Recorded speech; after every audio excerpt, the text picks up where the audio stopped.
Asante sana. Kwa majina naitwa Margaret Songai, ni mwenyekiti wa Mama Kijani Taifa. Mama Kijani Taifa ni taasisi ya wamama wafanyabiashara. Lengo la taasisi hiyo ni kusapotiana na kuinuana kiuchumi.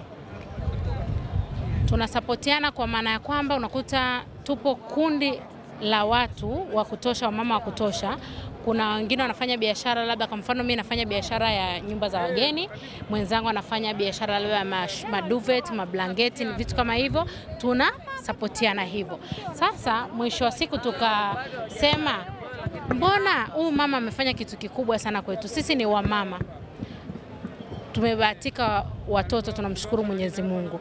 Kwa hiyo sasa tumekuwa na watoto kabla ya mama kuwa madarakani na baada ya mama kuwa madarakani. Tumeona utofauti mkubwa sana kwenye masuala ya uzazi, na mama na watoto wachanga, vifo vimepungua. Kwa hiyo sisi kama taasisi yetu hiyo, mimi kama mwenyekiti nikawaambia wenzangu, kwa hili jambo ambalo mama amefanya, mnaonaje hata kama sisi ni wafanyabiashara, mnaonaje tukamsapoti huyu mama, Mheshimiwa Rais wa Jamhuri ya Muungano wa Tanzania, kwa hili tu alotufanyia. Sisi hilo tumelikaa, tunajua tamu yake na chungu. Kwa hiyo moja kwa moja tukaamua kumsapoti Mheshimiwa Rais, kumsemea kwenye mikoa yote. Tunaposema Mama Kijani Taifa, kwa maana ya kwamba Mwanza wapo, Arusha, Kilimanjaro, mikoa yote tumesambaa.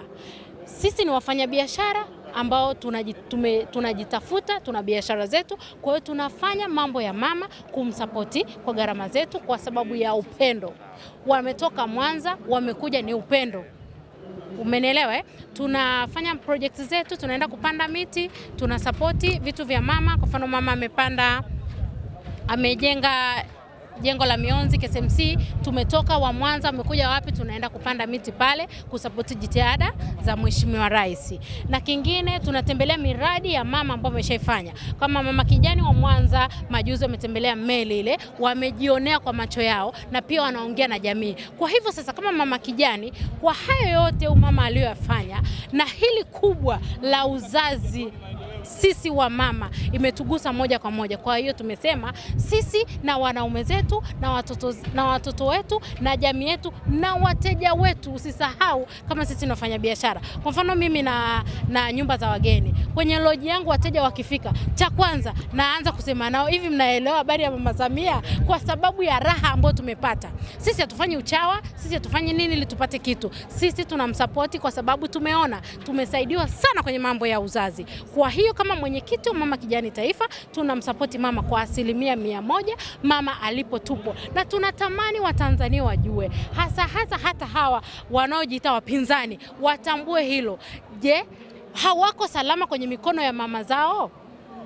Mtoto yoyote kwa mikono ya mama yupo mikono salama, iwe jua iwe mvua, mama yupo. Kwa hiyo sisi tuna imani na Mama Samia, hatuna deni naye, tutafanya vyovyote. Na sisi tunasema kauli mbiu yetu, Mama Kijani Samia kwa ustawi wa Tanzania, mitano yake. Sisi hatusemi tena, sisi ni mitano yake. Tumempa jitihada za mama, tumeona kwenye maji ametutua ndoo, hasa kwenye uzazi. Mimi narudi hapo. Kwa hiyo Mama Kijani tunamsapoti moja kwa moja, bila senti, bila gharama, ni kwa mapenzi. Wanaosema sio watu wa sisi wanalipwa, no. Sisi kuna wanaotoka Mwanza tunakutana, wanaotoka wapi, kwa mapenzi yetu, kwa pesa zetu. We love her so much. Tunampenda kuliko kawaida. Ili kuwa mwanafamilia bora wa Global TV, usisahau kusubscribe, like, kushare na kucomment. Baada ya kusubscribe, bonyeza alama ya kengele ili kupata taarifa kwa kila video inayopanda Global TV Online.